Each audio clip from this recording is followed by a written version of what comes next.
আমরা আজকে দেখব আইডেন্টিফিকেশন অফ ক্লজেস। পূর্বের ক্লাসগুলোতে আমরা ক্লজের শ্রেণীবিন্যাসটা আমরা দেখছিলাম। এখন আমরা দেখব কিভাবে ক্লজকে আমরা শনাক্ত করব। মানে পরীক্ষায় আমাদের বিভিন্ন ধরনের ক্লজ দেওয়া থাকে, আন্ডারলাইন করে একটা শব্দ দেওয়া থাকে, একটা লাইন আন্ডারলাইন করে দিয়ে বলা থাকে এটা আসলে কোন ধরনের ক্লজ হবে। এই ধরনের প্রশ্নগুলো আমাদের আসে। তাহলে পূর্বের ক্লাসে আমরা কি দেখছি?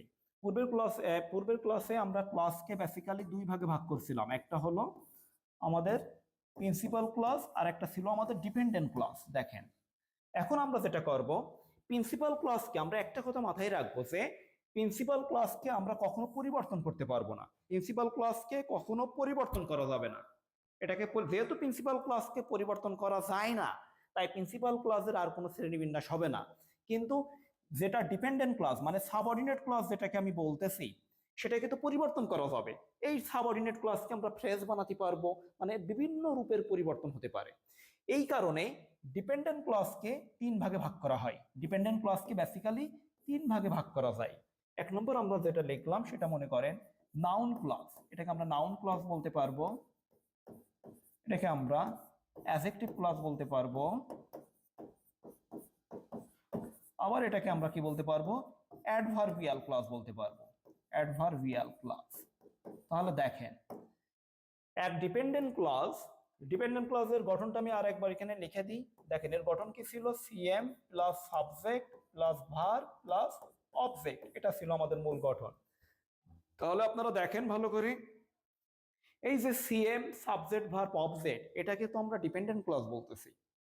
এখন দেখেন, এই ডিপেন্ডেন্ট ক্লজ বাক্যে ব্যবহারের উপরে ভিত্তি করে মাঝে মাঝে হবে নাউন ক্লজ, আবার কখনো এটা কি হবে অ্যাডজেক্টিভ ক্লজ, আবার কখনো এটা কি হবে অ্যাডভার্বিয়াল ক্লজ। তাহলে একই ডিপেন্ডেন্ট ক্লজ বাক্যের ব্যবহারের উপরে ভিত্তি করে মাঝে মাঝে নাউন ক্লজ হতে পারে, মাঝে মাঝে আবার কি হতে পারে অ্যাডজেক্টিভ ক্লজ হতে পারে, মাঝে মাঝে আবার কি হতে পারে অ্যাডভার্বিয়াল ক্লজ হতে পারে। এখন আমাদের যেটা জানতে হবে সেটা হলো ডিপেন্ডেন্ট ক্লজকে কখন আমরা নাউন ক্লজ বলতে পারবো, বা ডিপেন্ডেন্ট ক্লজকে কখন আমরা অ্যাডজেক্টিভ ক্লজ বলতে পারবো, বা ডিপেন্ডেন্ট ক্লজকে কখন আমরা অ্যাডভার্বিয়াল ক্লজ বলতে পারবো।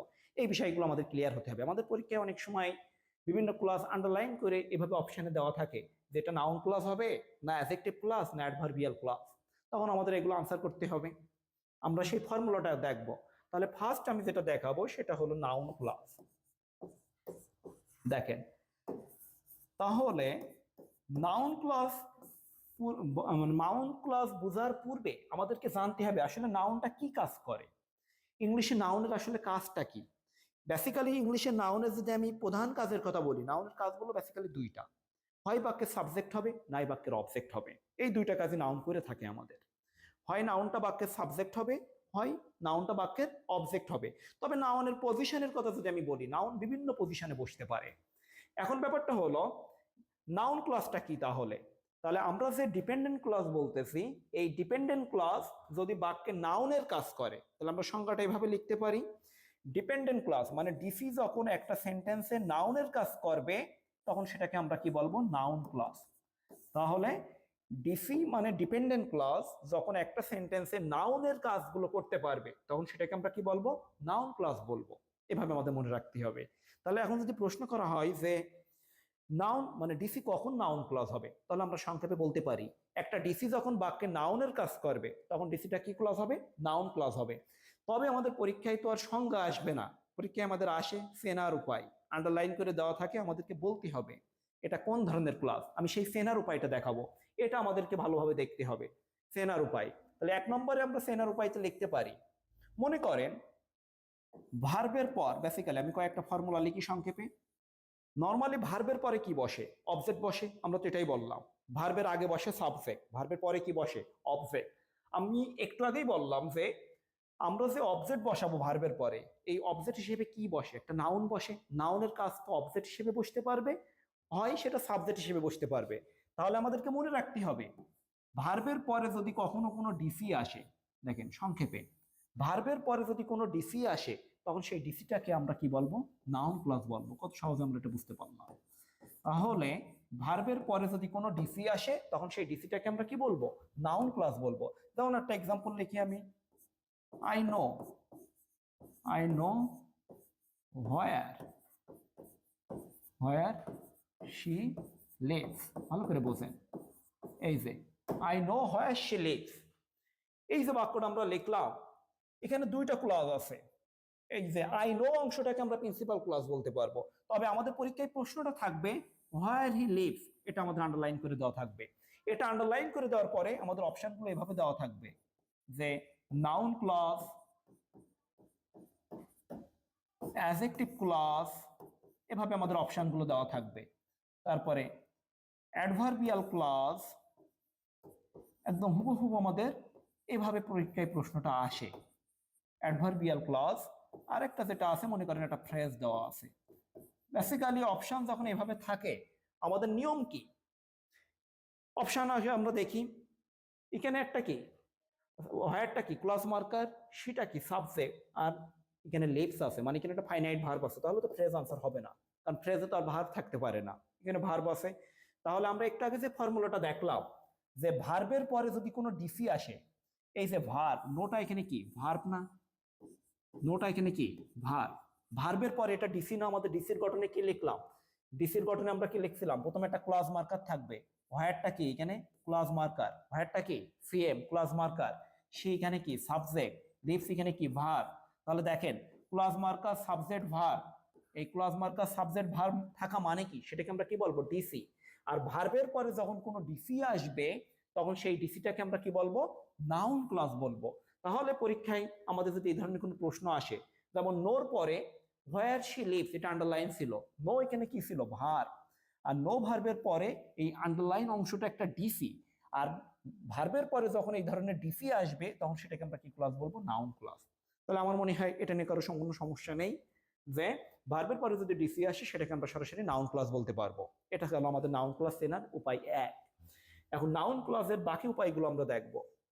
দেখেন 2 নম্বরের যদি আমরা দেখি, আমরা আগে দেখলাম কি ভার্বের পরে যদি কোনো ক্লজ আসে তখন সেটাকে নাউন ক্লজ। এখন মনে করেন শুরুতেই আমার ডিসি আছে, ভালো করে বোঝেন, ডিসি প্লাস ভার্ব, এর মানে হলো ভার্বে, আর ডিসি যদি আন্ডারলাইন থাকে, ভার্বের পূর্বে যদি ডিসি আসে আর ওই ডিসিটা যদি আন্ডারলাইন থাকে তখন সেটাকে আমরা কি বলতে পারবো, নাউন ক্লজ বলতে পারবো। এটা আমাদের সহজ উপায় চেনার। তাহলে সহজে আমরা মনে রাখবো একেবারে সহজে, যে ভার্বের পরে যখন কোনো ডিসি থাকবে মানে ডিপেন্ডেন্ট ক্লজ, তখন সেটাকে নাউন ক্লজ বলবো। আবার ভার্বের পূর্বেও যখন কোনো ডিসি থাকবে তখন সেটাকে আমরা কি বলবো, নাউন ক্লজ বলবো। যেমন একটা বাক্য আমরা দেখি, example, that he comes, that he comes is known to me, is known to me. দেখেন এই যে that he comes is known to me, এই যে দ্যাট হি কামস মনে করেন এটা আন্ডারলাইন করে দেওয়া আছে, পরীক্ষা ভাবে আন্ডারলাইন করে দেওয়া থাকে, এটা আমাদের একটা সুবিধা, আন্ডারলাইন করে দেওয়া আছে। এখন দেখেন আন্ডারলাইনের পরে কি আছে, ইজ নোন আছে না, ইজ নোন কি একটা ভার্ব না, আমরা একটু আগেই তো শিখলাম যে ভার্বের পূর্বে যদি কোনো ডিসি থাকে, এই এটা কি একটা ডিসি না, ভার্বের পূর্বে, কারণ এখানে শুরুতে ক্লজ মার্কার আছে, তাহলে এটা তো একটা ডিপেন্ডেন্ট ক্লজ। ভার্বের পূর্বে যদি কোনো ডিপেন্ডেন্ট ক্লজ মানে ডিসি থাকে তখন সেটাকে আমরা কি বলতে পারবো, সেটাকে আমরা নাউন ক্লজ বলতে পারবো। তাহলে আমার মনে হয় এখানে এই দুটো নিয়ম নিয়ে কারো কোনো সমস্যা থাকার কথা না, যে ভার্বের পূর্বে ডিসি থাকলে সেটা নাউন ক্লজ, ভার্বের পরে ডিসি থাকলে সেটাও কি হবে, নাউন ক্লজ। তাহলে 3 নম্বর নিয়মটা আমরা চলে যাই সেনার। দেখেন প্রিপজিশন, প্রিপজিশনের পরে, প্রিপজিশনের পরে যদি কখনো ডিসি থাকে তখন সেই ডিসিটাকে আমরা নাউন ক্লজ বলবো, কি বলবো, নাউন ক্লজ। এটা মনে রাখবো একদম সহজে, প্রিপজিশনের পরে যদি কোনো ডিসি থাকে তখন সেই ডিসিটাকে আমরা কি বলবো, নাউন ক্লজ বলবো, তখন সেই ডিসিটাকে আমরা কি বলবো, নাউন ক্লজ। তাহলে দেখেন আমি একটা বাক্য লিখি, হি বিকেম সারপ্রাইজ at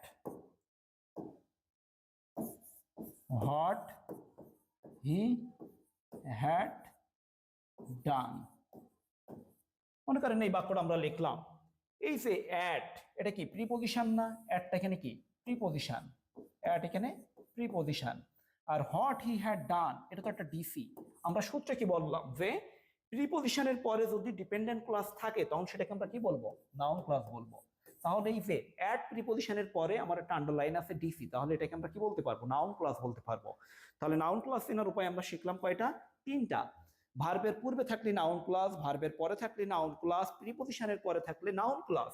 আর একটা আছে দেখেন, ব্যক্তিবাচক অবজেক্ট তো আমরা সবাই চিনি, যেটাকে ইংলিশে বলা হয় ইনডিরেক্ট অবজেক্ট।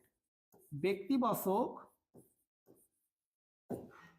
অবজেক্ট এর পরে যদি ডিসি থাকে, এটা মনে রাখবো, ব্যক্তিবাচক অবজেক্টের পরে যদি কোনো ডিসি থাকে তখন সেই ডিসিটাকে আমরা নাউন ক্লজ বলবো, এটা আমরা সহজে মনে রাখবো। ব্যক্তিবাচক অবজেক্টের পরে যদি কোনো ডিসি থাকে তখন সেই ডিসিটাকে আমরা কি বলবো, নাউন ক্লজ বলবো। যেমন মনে করেন, হি টোল্ড মি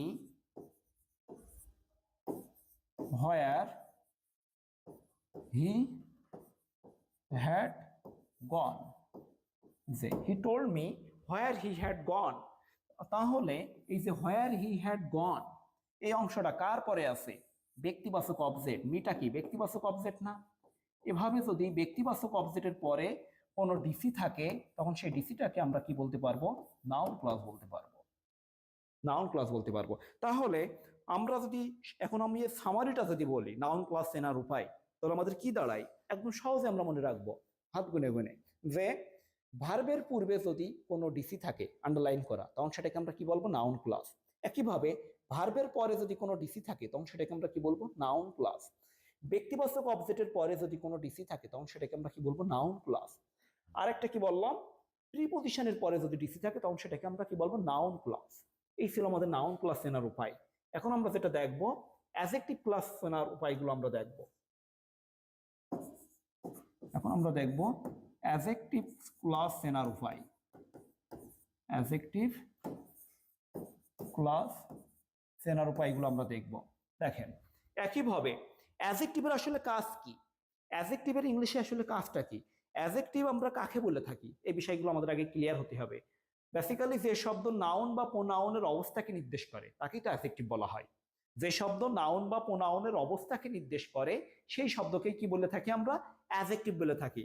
তাহলে আমরা সহজে ক্লজের ক্ষেত্রে আমরা সহজে এটা চিনতে পারবো। মনে করেন, নাউনের পরে যদি কোনো ডিসি আসে, নাউনের পরে যদি কখনো কোনো ডিসি আসে তখন সেই ডিসিটাকে আমরা কি বলবো, অ্যাডজেক্টিভ ক্লজ বলবো। এটাই আমাদের একমাত্র উপায়। সংক্ষেপে আমরা এটা মনে রাখবো, নাউনের পরে যদি কোনো ডিসি আসে তখন সেই ডিসিটাকে আমরা কি বলবো, অ্যাডজেক্টিভ ক্লজ বলবো। নাউনের পরে যদি কোনো ডিসি আসে তখন সেই ডিসিটাকে আমরা অ্যাডজেক্টিভ ক্লজ বলবো। যেমন মনে করেন, I know the place, I know the place where she lives। এই যে বাক্যটা আমি লিখলাম, I know the place where she lives। মনে করেন পরীক্ষায় আমার where she lives আন্ডারলাইন করা আছে। মনে করেন পরীক্ষায় আমার where she lives আন্ডারলাইন করা আছে। তাহলে where she lives আন্ডারলাইন করা আছে। এখন আমরা যেটা দেখব, where she lives এর পূর্বে কি আছে, প্লেস আছে। প্লেসটা এখানে কি, নাউন। প্লেসটা এখানে কি হবে, নাউন। নাউনের পরে যখন কোনো ডিসি আসবে, আমরা একটু আগেই বললাম যে নাউনের পরে ডিসি থাকলে, নাউনের পরে ডিসি থাকলে সেই ডিসিটা আমাদের কি হবে, অ্যাডজেক্টিভ ক্লজ হবে। নাউনের পরে ডিসি থাকলে সেই ডিসিটাকে আমরা কি বলবো, অ্যাডজেক্টিভ ক্লজ বলবো। তাহলে প্লেসটা এখানে কি, নাউন। এই নাউনের পরে ডিসি আছে, আমাদের ডিসিটা এভাবে আন্ডারলাইন করে দেওয়া থাকবে, তাহলে এটাকে আমরা কি বলতে পারবো, অ্যাডজেক্টিভ ক্লজ বলতে পারবো। এটা হলো আমাদের চেনার উপায়। তাহলে আমরা নাউন ক্লজ চেনার উপায় শিখলাম, অ্যাডজেক্টিভ ক্লজ চেনার উপায়টাও আমরা দেখলাম, যে নাউনের পরে যদি কোনো ডিসি আসে তখন সেটাকে আমরা কি বলবো, অ্যাডজেক্টিভ ক্লজ বলবো। এখন আমরা যেটা দেখবো, অ্যাডভার্বিয়াল ক্লজ চেনার উপায়গুলো আমরা দেখবো।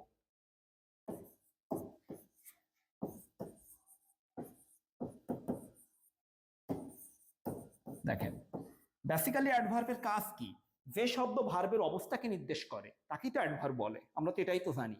যে শব্দ ভার্বের অবস্থাকে নির্দেশ করে তাকেই তো অ্যাডভার্ব বলে।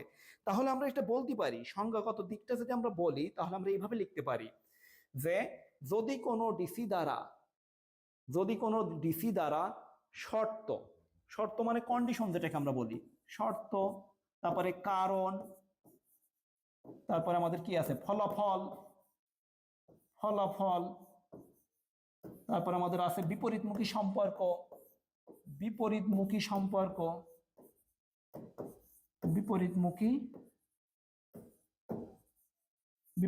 সম্পর্ক, এই ধরনের যদি কিছু নির্দেশ করে, তাহলে দেখেন